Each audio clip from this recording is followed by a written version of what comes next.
요즘 우리는 아주 어려운 시기를 보내고 있습니다. 어떻게 보면 한 번도 경험하지 못한 전염성이 매우 강할 뿐 아니라 사람들에게도 크게 해가 되는 코로나19 바이러스라는 질병과 이로 인해서 세계적인 경기 침체의 어두운 긴 터널을 통과하고 있습니다. 이 터널이 언제쯤 끝이 나서 밝은 햇빛을 볼 수 있을지를 모릅니다. 모르니까 더 답답하고 힘듭니다.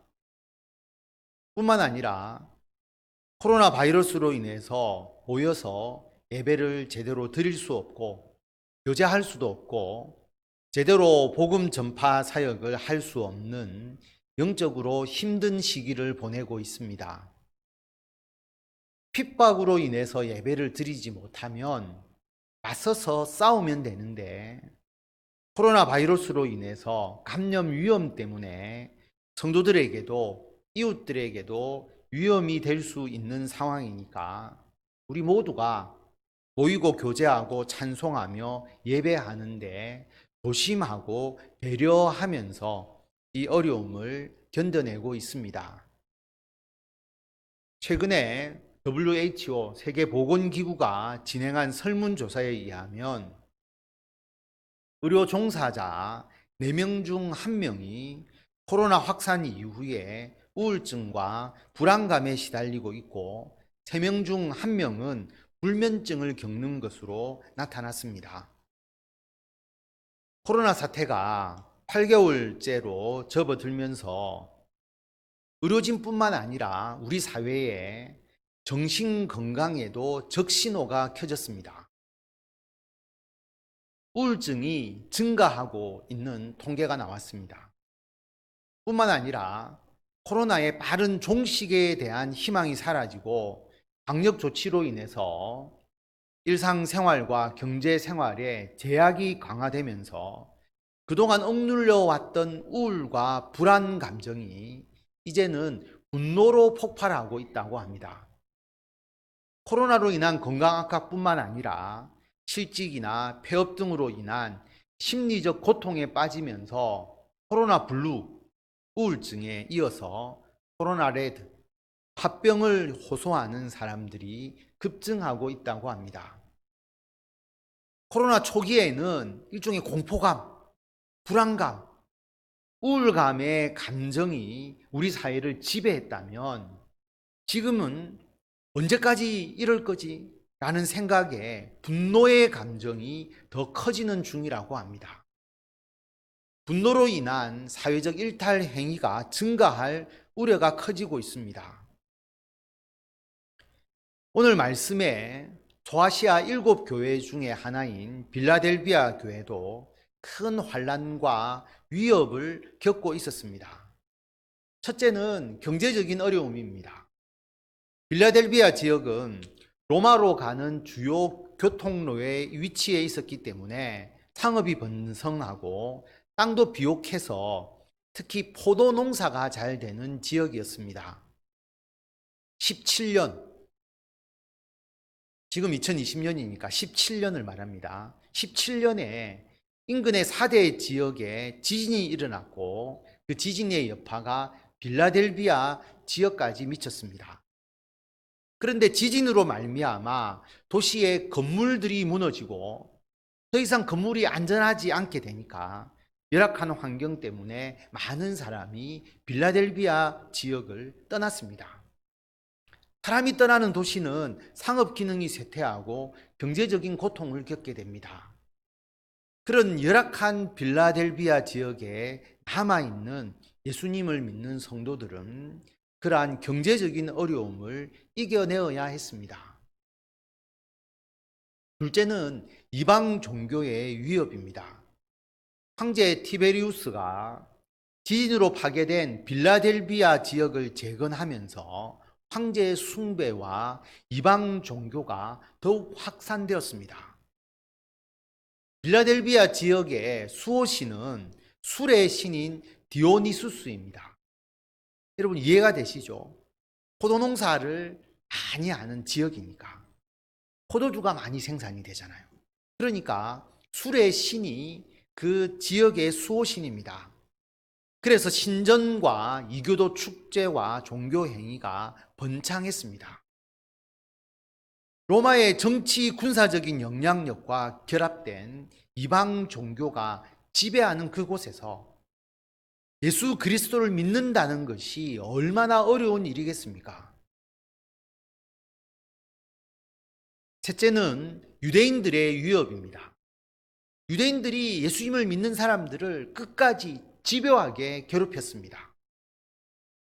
유대인들은 하나님을 믿는 사람이지 않습니까? 그런데 유대인들은 자신들만이가 중요합니다. 자신들만이 하나님의 선택받은 백성이라는 교만에 빠져서 예수 그리스도를 믿는 사람들과 이방인들을 배척했습니다.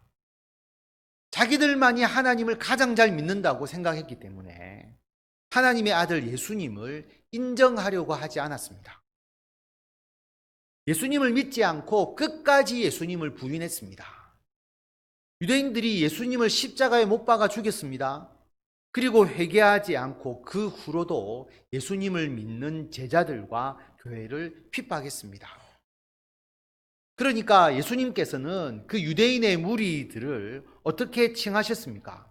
오늘 말씀 9절에 보면 보라 사탄의 회당 곧 자칭 유대인이라 하나 그렇지 아니하고 거짓말하는 자들 중에서 예수님께서는 예수님과 교회를 대적하는 유대인들을 사탄의 회당, 사탄의 모임이라고 칭하셨습니다. 필라델비아 교회 성도들은 당시 유대교, 요즘 말하면 이단의 미혹과 위협을 이겨야 했습니다. 경제적인 어려움, 불신자와 이방 종교의 위협, 이단 종교의 위협과 핍박, 그런 위협 속에서 필라델비아 교회 성도들은 예수 그리스도를 믿는 신앙을 지켜야 했습니다. 필라델비아 교회의 상황은 지금 우리가 겪고 있는 상황과 매우 유사합니다. 그런데 여러분, 필라델비아 교회는 그렇게 크고 대단한 교회가 아니었습니다. 오늘 말씀 8절에 보면 내가 내 행위를 아노니 내가 작은 능력을 가지고서도 내 말을 지키며 내 이름을 배반하지 아니하였도다. 필라델비아 교회는 작고 보잘것없는 그런 규모와 능력을 가진 교회였습니다. 그런데 끝까지 예수님의 말씀을 지키고 예수 그리스도의 이름을 배반하지 않았습니다. 예수님에 대한 믿음을 지켰습니다. 어떻게 가능했습니까? 예수 그리스도를 중심에 모시고 인내하면서 교회 모든 성도가 하나 되었기 때문입니다. 내가 내 행위를 아노니 내가 작은 능력을 가지고서도 내 말을 지키며 내 이름을 배반하지 않았다. 필라델비아 교회 성도 한 사람이 그렇게 한 것이 아닙니다. 내가, 즉 필라델비아 교회를 향한 말씀이시거든요. 그러니까 내가, 필라델비아 교회가, 모든 성도가 예수님의 말씀을 지키고 예수님의 이름을 배반하지 않았습니다. 성도 여러분, 믿음을 지키는 것은 개인의 신앙을 지키는 것이지만 더 정확하게 말하면 교회를 지키는 것입니다. 내 믿음을 지키는 것만으로는 자칫 잘못하면 신앙의 위협에 대한, 도전에 대한 타협이 될 수가 있습니다. 신앙에 대한 핍박과 위협이 있을 때에 방 안에, 골방에 들어가 앉아서 나는 예수님을 믿는다, 그렇게 생각하는 것이죠. 예수님을 믿는 믿음을 회방하는 세력과 맞서지 않고 조용히 나 혼자서 예수님을 믿는다고 여기는 것입니다. 그러면 세상과 맞서 싸울 수도 없고 예수님을 믿는 신앙의 근거지 교회가 사라지게 됩니다. 전쟁이 일어나서 싸우는데 병사가 산다고 전쟁에서 이기는 것이 아닙니다. 병사가 후퇴하거나 참호 속에 웅크리고 앉아서 자기 생명을 지키면서 내가 살아야 전쟁에서 이긴다고 생각하면 안 됩니다. 전쟁은 병사가 살아남는 것이 아니라 고지를 점령하고 전략적 요충지를 차지하는 싸움입니다. 수많은 병사를 희생하더라도 그 고지를 점령해서 영토를 지키고 확장해야 비로소 전쟁에서 승리할 수가 있습니다. 물론 우리의 개인의 신앙을 지키는 것이 중요합니다. 그러나 우리의 개인의 신앙만 유지된다고 해서 세상과의 영적 전쟁에서 이기는 것이 아닙니다. 영적 전쟁의 고지, 교두보, 전략적 요충지인 교회를 지켜야 합니다. 예수님의 십자가 대속을 믿는 믿음으로 구원을 얻는 복음을 전하고 성도들을 그리스도의 군사로 양육하고 우리의 믿음을 지키도록 하는 근거지가 교회입니다.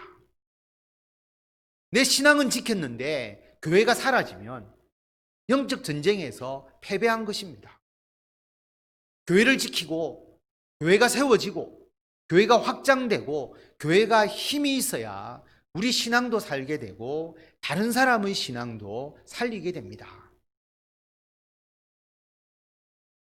조선시대 후기에 유교 중심의 쇄국 정책에 의해서 일제시대에는 일본 제국주의에 의해서 6.25 전쟁 때에는 공산당에 의해서 예수님을 믿는 성도들이 크게 핍박을 받았습니다. 정치, 경제적인 핍박뿐만 아니라 권력에 의해서 수많은 성도들이 순교하기까지 고통을 겪었습니다.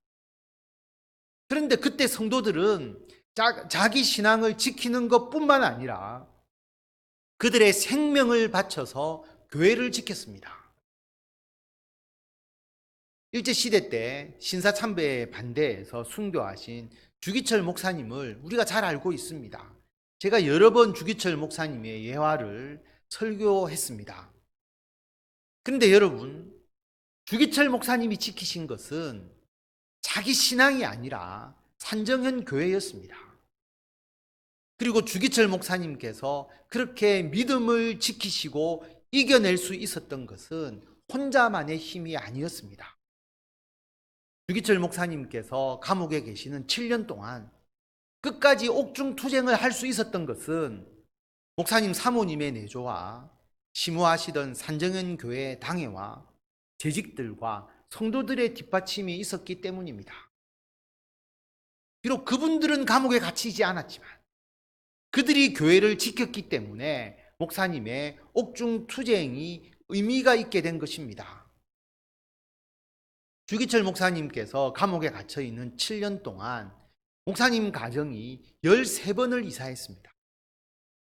그때마다 언제나 목사님 댁은 산정현 교회 성도들로 꽉꽉 찼습니다. 교회가 폐쇄되었으니까 교회에서는 모이지 못합니다. 그러니까 목사님 댁에 모여서 예배하고 기도한 겁니다. 물론 일본 경찰들이 그것을 가만히 놔두었겠습니까? 전부 잡아가서 48시간 동안 유치장에 가두고 고문합니다.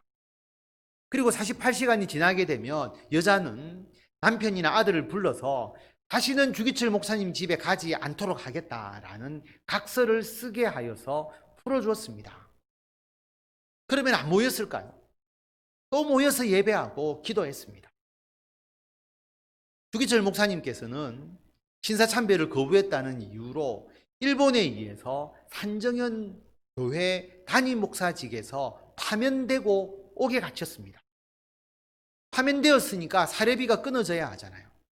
그런데 목사님께서 파면된 이후에도 도만식 장로님께서 목사님 댁에 계속 사례비를 갖다 주었습니다. 그러자 일본 경찰이 그것을 강력히 막았습니다. 그때 조 장로님은 일제 협박에 굴하지 않고 목사님 가정을 도왔습니다. 그런데 아무리 사례를 드렸다고 해도 당시 한국 교회의 형편상 목사님 가정에 제대로 먹을 것이 있었겠습니까? 늘 먹을 것이 부족하고 쌀이 떨어지기가 일쑤였습니다. 산정현 교회 성도들이 목사님 가정에 쌀이 떨어지는 것을 알게 되면 교인들이 밤에 몰래 목사님 가정을 찾아갑니다.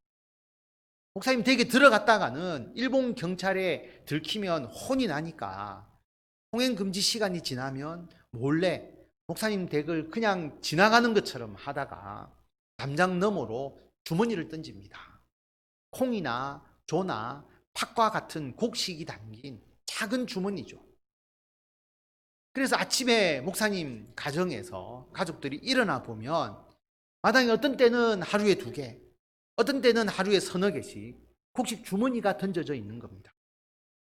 어떤 날은 쌀이 들어있기도 했는데 그런 날은 어린 자녀들의 입장에서는 마치 생일 잔치를 하는 그런 기분이었다고 합니다.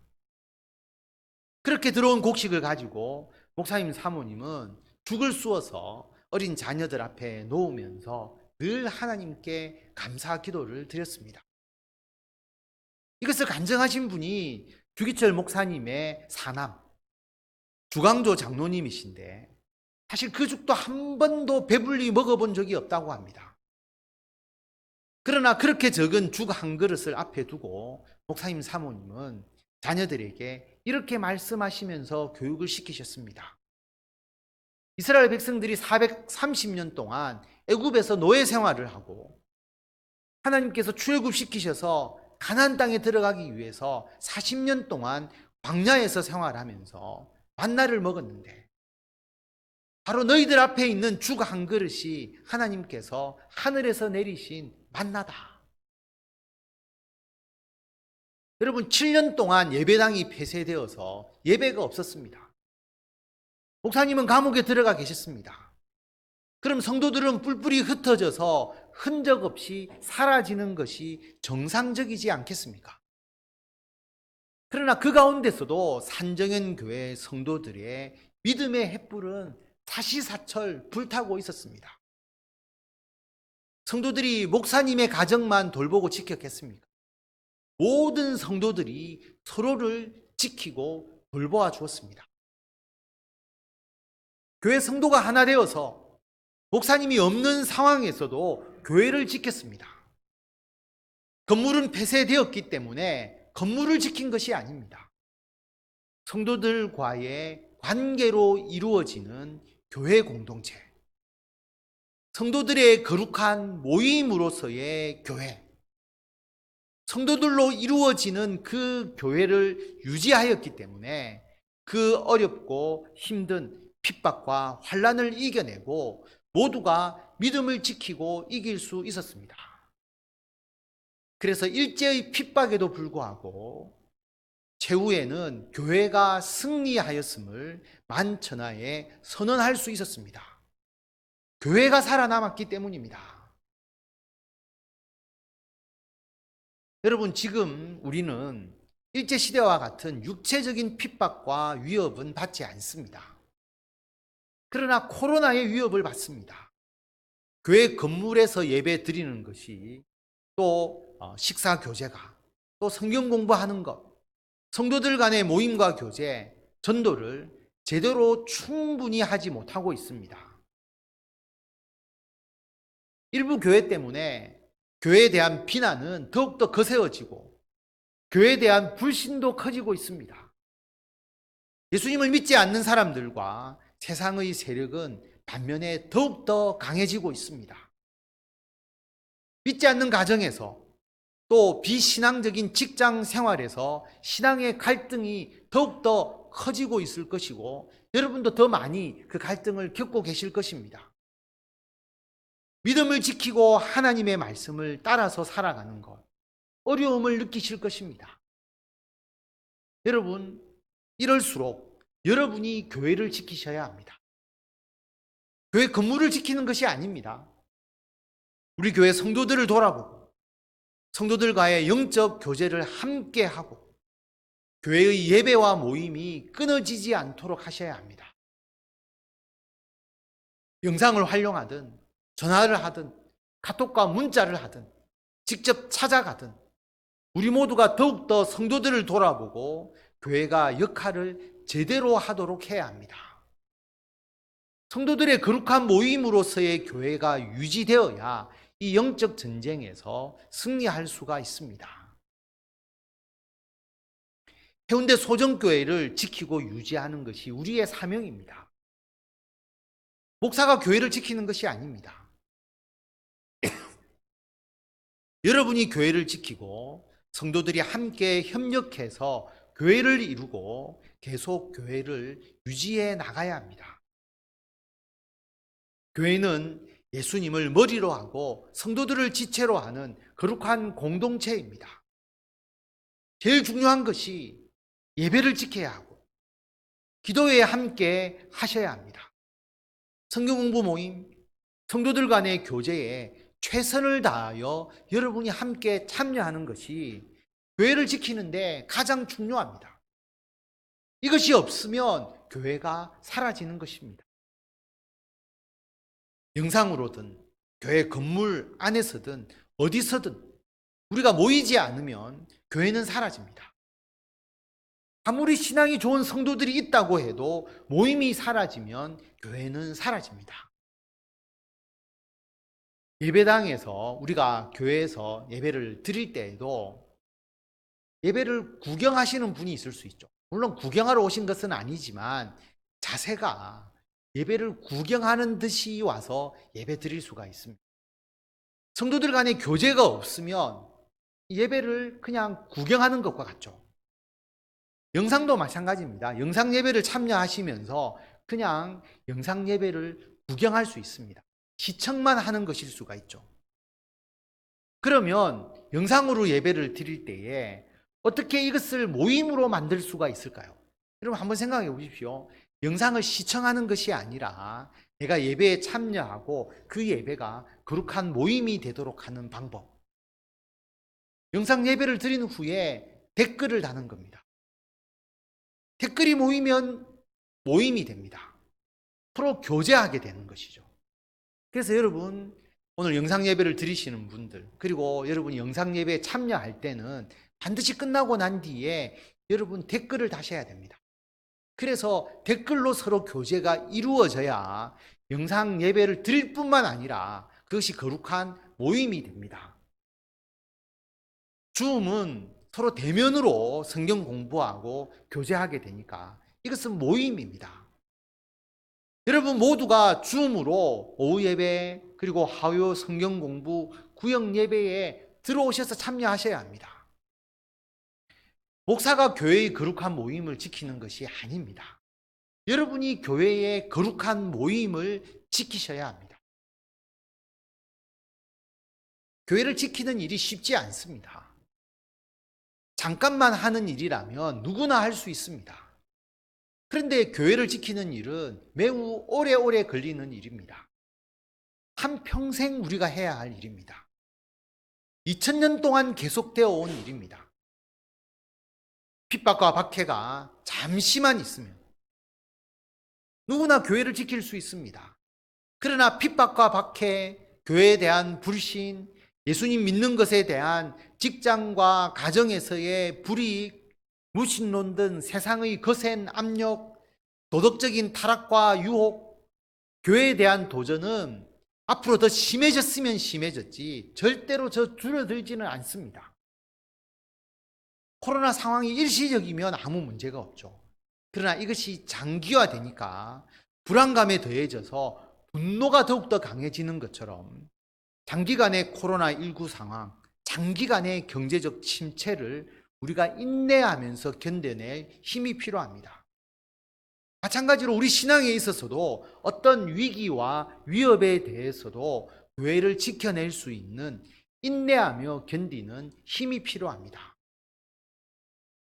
오늘 10절 말씀을 보면 너가 빌라델비아 교회가 나의 예수님의 인내의 말씀을 지켰은즉 내가 또한 너를 지켜 시험의 때를 면하게 하리니 이는 장차 온 세상에 임하여 땅에 거하는 자들을 시험할 때라. 내가 속히 오리니 너가 가진 것을 굳게 잡아 아무도 내 면류관을 빼앗지 못하게 하라. 빌라델비아 교회는 인내의 말씀을 지켰습니다. 예수님께서 인내하라고 하신 그 말씀을 지켰습니다. 참고 견디라, 인내하라. 필라델피아 교회는 인내하면서 참고 견디면서 교회를 지켰습니다. 우리는 해운대 소정교회에 속해 있기 때문에 해운대 소정교회를 지키면 됩니다. 우리의 발은 해운대 소정교회에 두어야 합니다. 그런데 여러분, 우리의 비전은, 우리의 영적인 눈은 전 세계의 교회를 바라보아야 합니다. 지금 우리나라에서 가장 큰 이단성이 있는 행태, 꼭 이단이라고 단정 지을 수는 없지만 이단성이 아주 강한 가르침이 자기 교회만이 진리라고 하는, 자기 교회만이 올바르다는 주장입니다. 여러분, 예수님께서 십자가에서 죽으셔서 우리들의 죄를 대속하시고 부활하시고 승천하신 이후에 예수님을 믿는 복음이 12제자로부터 시작되어서 전 세계로 전파되었습니다. 2000년 동안 전 세계에 복음이 전파되었습니다. 그런데 전 세계에 흩어진 교회가 모두 잘못되었습니까? 우리나라에 수많은 교회가 있는데 그 교회들이 모두 잘못되었습니까? 자기 교회, 자기 교단만 옳다, 진리다. 나머지는 모두 타락했다, 문제가 있다, 잘못되었다. 그렇게 주장한다면 2000년 동안 복음의 역사는 다 사라져버리는 것입니다. 대단히 잘못된 주장입니다. 거기서 조금만 더 나가버리면 신천지나 하나님의 교회처럼 똑같은 이단이 되어버립니다. 신천지와 하나님의 교회는 2000년 동안의 복음의 역사를 부정합니다. 2000년 동안 구원받은 사람이 없다, 모든 교회가 타락했다, 그렇게 이야기를 하거든요. 이단이고 사입입니다. 성도 여러분, 우리는 우리 교회뿐만 아니라 전 세계에 흩어진 교회들도 지켜져야 합니다. 거기에도 수많은 성도들이 교회의 모임을 지키고 교회의 승리를 위해서 지금도 헌신하고 있습니다. 우리나라에도 수많은 성도들이 자기 교회를 지키고 영적 전쟁을 행하고 있습니다. 그런데도 자기 교단만 옳다, 그 생각이 강해지면 그 교단 안에서도 나중에는 자기 교회만 옳다, 그 생각이 더 강해지면 나중에는 나만 옳다. 결국은 어떻게 됐는지 아십니까? 모두 교회를 떠납니다. 결국 교회가 사라집니다. 자기 신앙도 결국은 잃게 됩니다. 혼자서 개인의 신앙을 자기가 아주 잘 지키는 것처럼 보이지만 결국은 교회도 잃고 자기 신앙도 잃습니다. 이것을 부추기는 일부 목사님들이 있습니다. 대단히 잘못된 생각입니다. 교회는 전 세계의 교회가 연합해서 믿음을 지키고 하나님의 나라의 복음을 확장해 나가야 합니다. 그게 교회의 역사입니다. 자기들만 교회를 지킨다고 생각하면 결국 교회를 죽이는 자들입니다. 자기만 하나님을 잘 믿는다고 생각하지만 거기서 계속 왜곡되고 또 왜곡되어 가면 결국 예수 그리스도를 회방하는 자, 예수님께서 그 피로 값주고 사신 교회를 대적하는 사탄의 모임이 되어버립니다. 유대인들의 전철을 그대로 밟게 됩니다. 여러분, 필라델피아 교회는 인내하라는 말씀을 지켰습니다. 경제적 어려움을 이겨내었습니다. 황제 숭배, 우상 숭배의 위협과 핍박을 이겨내었습니다. 교회의 예배와 기도, 모임에 대한 각종 박해를 견디고 이겨내었습니다. 지금 우리도 기나긴 경제 침체의 터널을 인내로 견디어내고 있습니다. 코로나19 바이러스의 위협을 인내로 견디어내고 있습니다. 교회에서 모여 예배드리고 식사하고 성경 공부하고 교제하고 전도하는 교회의 사역을 제대로 하지 못하는 상황을 인내로 견디어내고 있습니다. 그런데 여러분, 인내하라고 말씀하신 분이 예수님입니다. 인내하면 승리하도록 해주시기 때문에 인내하라고 하신 것입니다. 10절 말씀, 네가 나의 인내의 말씀을 지켰은즉 내가 또한 너를 지켜. 인내하는 자를 예수님께서 지켜주십니다. 우리는 장기적 경기 침체 상황에서 직장과 사업의 새로운 돌파구를 찾기 위해서 하나님께 지혜를 구합니다. 그 지혜로서 우리가 이 위기를 이겨낼 수 있는 우리들의 직장과 사업들을 일구어내기 위해서 우리 모두가 노력하고 있습니다. 코로나 바이러스를 통해서 오히려 육체적으로 영적으로 더 거룩하고 경건함을 이루는 계기로 삼으면서 우리는 더 감사하고 있습니다.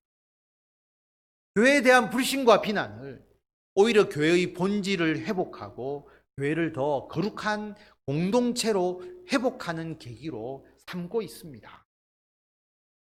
교회의 거룩한 모임을 지켜서 교회를 유지하기 위해서 영상과 IT 기술을 활용하여서 거리의 장벽을 무너뜨리면서 오히려 더욱더 공고한 영적 교제를 이루기 위해서 힘쓰고 있습니다. 우리 교회뿐만 아니라 우리나라 모든 교회가, 전 세계의 모든 교회가 모두 이 고난의 시기를 이겨내고 예수 그리스도의 거룩한 공동체를 이룰 수 있도록 인내하면서 함께 기도하고 노력하고 있습니다. 그러므로 성도 여러분, 인내하라는 예수님의 말씀을 지키셔서 영적인 전쟁에서 교회의 승리를 이루시는 성도 여러분이 되시기를 바랍니다. 우리가 끝까지 인내하여서 교회를 지키고 우리의 신앙을 지키고 많은 사람을 구원하도록 성령께서 함께 하십니다. 오늘 말씀 12절 말씀을 보면 이기는 자는 내 하나님의 성전에 기둥이 되게 하리니 그가 결코 다시 나가지 아니하리라. 내가부터 같이 읽겠습니다. 내가 하나님의 이름과 하나님의 성 곧 하늘에서 내 하나님께로부터 내려오는 새 예루살렘의 이름과 나의 새 이름을 그의 위에 기록하리라. 아멘. 이기는 자에게는 세 가지의 이름이 기록됩니다. 양의 이름을 탁 찍으면 양이 그 사람의 소유가 되잖아요. 그것처럼 이기는 자에게 이름이 새겨지는데, 첫째, 이기는 자에게는 하나님의 이름이 새겨집니다. 이기는 자는 하나님의 소유된 백성이 됩니다. 두 번째로 나의 새 이름, 나는 여기서 예수님이 말씀하시는 거니까 예수님의 새 이름이 새겨지게 됩니다. 예수 그리스도의 이름이 새겨집니다. 이기는 성도는 예수님의 소유가 됩니다. 세 번째로 하나님께로부터 내려오는 새 예루살렘의 이름을 새겨주십니다. 새 예루살렘이 무엇을 말하느냐 하면 예수님께서 재림하실 때에 완성되는 교회, 영원한 하나님의 나라에서 성도들의 공동체입니다. 쉽게 말하면 천국 하나님의 나라입니다. 영적 전쟁에서 이기는 성도는 예수님께서 재림하실 때 이루어지는 새하늘과 새 땅에서 영원한 하나님의 나라에 속하는 시민이 됩니다. 인내하라는 예수님의 말씀을 지키셔서 끝까지 교회를 지키시고 예수님을 믿는 신앙과 하나님의 나라를 지키시고 많은 생명을 구원하시고 영적 전쟁에서 승리하셔서 영원한 하나님의 나라에서 영원한 생명을 누리시는 성도 여러분이 다 되시기를 바랍니다.